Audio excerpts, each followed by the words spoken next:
Mga ka-sound, gumawa pala ako ng video okay box para may isa tayong pagkikitaan na negosyo sa video okay at paparintahan ko ito.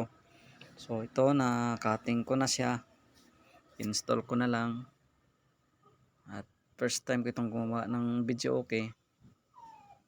So sinubukan kong gumawa at nagkuha lang ako sa YouTube ng pattern. So alam nyo naman mga ka-sound, ito yung pagkagawa ko ng first time paggawa ng video okay. So nakikita nyo naman sa video ko na parang kaya ko naman gawin. So ito mga ka-sound, bumili ako ng tweeter na 5M na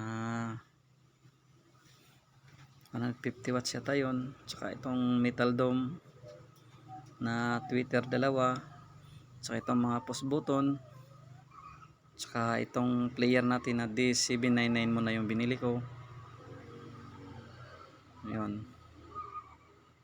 Tapos ito yung mid natin. Tapos pumili ako ng ito para sa speaker natin para di matusok.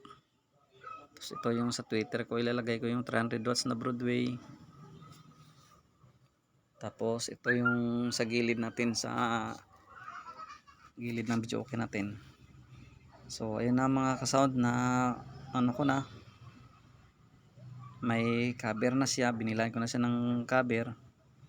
So ito mga ka-sound, first time kong gumawa ng video okay, Dickensi po ito.